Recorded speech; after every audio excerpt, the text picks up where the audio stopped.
Hey guys, sorry for not recording a video for Bet Boom. I was a little ill when I got back from Morocco and then the bracket didn't come out until the night before and I just felt like I couldn't really put out a video in time, so didn't do one sadly, but it just would have been me complaining about being forced to go Spirit Mals because that's what 90% of teams were, and I was a little upset about that, so I decided to go anti-Mals. I thought Spirit would win the whole thing, so I went very heavy on them with Shiro and Zontix, and then I went double pain. Obviously, I should have gone Eternal Fire. That would have been the best anti-Mals draft, but honestly, considering my players got eliminated quite early, I'm pretty happy with the top 30%. VP was a mistake, whatever, never picking them again. But my boosters, my rolls were all enough to push me over to next threshold, so pretty happy considering it was a pretty boring fantasy event. But now we have EPL, and EPL is usually very exciting because they combine the groups. There's a lot of fun we can have with the teams.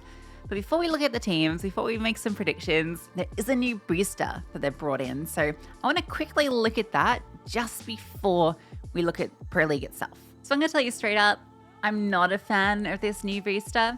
It replaces Feeling 22, which I thought was a pretty cool booster because there was kind of this trade-off risk versus reward with the booster where, you know, it could do really well for you, but could also cost you if your player didn't activate their role. So I thought it was kind of clever, although I will say probably 80% of the time I just used it on the player with the leader role if I thought it was going to be a 2-0. So maybe it wasn't the most skilled booster, but this new one I think is worse. Basically, what it does is when you put this booster on somebody, it zeroes out their point for that game specifically. So no team points, no role points, no booster points, no player points, flat zero. I think people are going to use this incorrectly. You can kind of see this as like the Carrigan booster, right? You throw it on the cheap bronze player that you purchased so that you could get more expensive players and you mitigate them having a bad performance. However, I think that when it comes to fantasy, the reason you draft a team, the reason you pick your players is you're trying to get the maximum points possible out of those 5 players. So I kind of feel that this booster is like the noob role where you're setting yourself up for failure in the drafting phase if you feel you have to use this. You should be using things like bottom of the scoreboard or bait or cannon fodder to offset those poor performances, not trying to zero it out because you should still be trying to get those role points, the booster points, the team points, right? That's 15 points right there. You should be aiming for those points, even if the player doesn't perform the best. So I don't really see too many cases to use this outside of, say, if you have players in a bracket that play against each other at one stage and you've got like one low performing player on one side and then 2 on the other that you think are going to win, then I guess you could use this on your player that's going up against your other 2. So there's some small use cases, but for me personally, I don't see myself using this booster very often at all. I don't intend to use it this event, and I think there's going to be a lot of events where I don't use it. However, I do think a lot of people are going to use this and really it's going to be a detriment to them. So I think I kind of like it in terms of it's made it easier for people to do badly in fantasy. So it does benefit the rest of us, I guess. But personally, I'm not going to be using this very often at all. So looking at the groups for Pro League, 4 teams from each group go through to the playoffs. But the key thing we're aiming for is the upper final, just because we get the extra padding for qualifying there. It's only, 3 games played instead of potentially way more games. So there are second chances, which is good. If your team fails in the opening round, you're not out, but you still want to be aiming for getting through to the upper final. I think the only team in Group A that I have confidence in making it to the upper final is Na'Vi. They have the easiest opening game, and I think they're a good choice just because of that. And also their second round is a very easy game because neither Heroic or NIP looks good at the moment. I think that this upper side is actually a lot more contested than on face value it looks. I think a lot of people were thinking, yeah, FaZe Eternal Fire should be here. I disagree.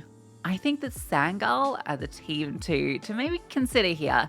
I've watched a lot of their games. I've cast a few. This is a team that is on serious upward trajectory. I think it's going to surprise people here, especially a FaZe that doesn't look the best at the moment. FlyQuest and Eternal Fire is also an interesting one. FlyQuest, I know, haven't been doing the best, but they've had some very close games. They almost beat FaZe. I wouldn't count them out, considering there's some very weak opponents in this group. So there's a lot you can do here. So yeah, have some fun. Group B, I think this one's a little bit more contested. Funnily enough, I think that some of these matches have a lot more upset potential than the upper side in terms of, I think 3D Max could beat Mongols. I think Koi could beat G2. I think MIBR could beat 9Z. I don't think Wildcard could beat Spirit though. So I think Spirit and RV are the two obvious teams to at least get one player from each of them just because of the easy run. But yeah, I think there's a lot you can do here with the other teams just because there's so many different ways it can play out. And even if you lose that opening game, you know, the lower run is very doable just because it's not super stacked in terms of the quality of teams here. So there's a lot of fun we can have. So let's take a look at some players to draft. So quickly running through some players, I think for Na'Vi, basically go with who you can afford. I think the only player that I don't think is worth the price is Wonderful, and I just go JL or Imma over him. But I think any of these three as your carry player is a fine choice. But it's kind of cool because a lot of people are drafting Imma and JL just for a point of difference. But yeah, I think with the group they have, with the matches they have, any of these will be fine. G2, a lot of people are going in on. I think that a lot of these players are a little bit too expensive for how difficult I think that their run might be. I think Snacks is a very bad choice, especially when both Alexi and Chopper are basically the same price, in fact, slightly cheaper, and I think will have a much easier run and better point potential. So I think if you're drafting Snacks, you probably made a mistake. Hunter and Malbs are the most picked players, and I can understand why. Although personally, I think Malbs, the extra 11k, despite how good he's been, I'm not sure he's worth it. I think if I'm going on G2, it's just Hunter. I think Spirit, the obvious pick is Zuntix. He's been the golden goose from this team and is permanently, it feels, at around this 209k price tag. And what a payoff he always is. Zuntix has just been brilliant. I'm going to pick him. I'm telling you right now, I'm picking Zuntix. This guy just farms points. So Zuntix, Chopper, they're probably the best value. I could see a case for Shiro. I think Magic's in Donk. Not for those prices. I know I said FaZe is probably not the best, but they do have an easy run. Oh yeah, those prices are so cheap for FaZe. Rops, Brokey, Rain, at those prices, I wouldn't blame you if you doubled up. Honestly, even with recent form, considering a lot of people aren't investing in this team, honestly, I'm gonna say right now, if you're double up on G2, I would personally change that and go double up on FaZe. Unless you're going in on a team like Sangal or I guess doubling up on Na'Vi, going G2 over FaZe I think is a mistake just because of the pricing of FaZe's players, and I think their group is a lot easier. My 2 cents. Mongols, Techno is really good value, but again, I think this group is kind of tough for them, so I wouldn't go double. But I think Techno is a really cool player for 187. And in fact, maybe a better choice than like a Chopper or an Alexi. Maybe. Depends though, because the run's so easy for those teams. Hard to say.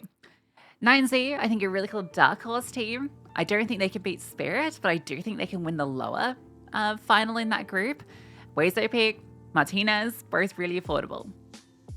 Heroic and Nip, you're kind of crazy, I think, if you're going too much here. But I wouldn't hate like a single heroic player. Just because Nertz and Dexter are really cheap, I could see a case for it, but personally, I'm avoiding them. Eternal Fire, I do think there's a case for that, right? FlyQuest opening game, they could beat FaZe, they could beat Sangal. There's a really good case to be made for going double Eternal Fire. So I would not hate it if you did this, especially with how good they looked until the grand final at BetBoom. Like Magis Antares, Magic Woxic, you know, these players are pretty affordable. Wouldn't be drafting 3D Max with their group, wouldn't be drafting MIBR, but a team that I would be drafting and that I just want to say a bit of a piece on is Sangal. I think that they are really, really well priced, and the 2 players in particular that I would be suggesting taking a look at are Sammy and Jota. I think that you get a lot out of both these players. Sammy for 184, I think if you've got a cheap bronze, consider swapping to Sammy if possible. This guy, he's not like the best AWPer in the world, but you got to get your AWPer activation. He's going to perform considerably better than Carrigan, who's a similar price, right? And I just feel like the potential is a lot higher. Not to mention the easy group that Sangal have. I think they qualify through, and I think Sammy could reward you. But I think the player that I'm most interested in here is Jota. For 192, I'm actually surprised he's so much cheaper than xCloud. There's games where Jota is the star of this team. I know xCloud has maybe recently been slightly better, but I think Jota is really a true star. And for 192, insane value for money for this guy. And I think a lot of people are going to sleep on Sangal, but I've seen enough that I'm impressed, and I'm big on them. Would I double up on them? Maybe not, but I definitely would consider a drop into them. And because of the pricing of these Sangal players, it's hard to make the case for FlyQuest. It's hard to make the case for Koi. It's hard to make the case for Wildcard. I mean, Fuzi's been great, you know, in NA. I think he's been doing really good. But he's the same price as Samey, and I think that Sangal's group, their opening game, everything about their run is a lot better than Wildcard, who have Spirit as their opener. So that's my take on the cheapies. Consider Sangal. For my draft, I'm going to be utilizing that we have so many different teams to draft from that I'm not going a 2-2-1. I'm going to go a 2-1-1. And my 2 is going to come from the team that I think has the easiest and most straightforward run to the upper finals. It's going to be Na'Vi. I get Alexi as my IGL. This is my one kind of budget pick here, but his form's been good recently. I think it's kind of a coin flip between him and Chopper as to who's the better choice. But I think just because of the teams that Na'Vi will play, that Alexi has more potential for me. I'm going to pair him with Imma. Like I said, I think Imma, JL, whoever you can afford. I can't afford JL, so it's going to be Imma. I do think his roles kind of suck, so I do have to use leader on him, but overall, his recent form is fantastic, so happy with my Na'Vi. I am going to then tap into the next 2 teams that I think have really good value players. Already mentioned Zontix. I think that I have to draft him. He's a must draft for this event, in my opinion. And I'm surprised he's not in the top 8. Like, that's actually shocking to me that he's not one of the most drafted players, just because of how well he performed at BetBoom and how well he consistently does in fantasy. So Zontix always saves my drafts. He's sticking in there. I'm then going to grab Hunter.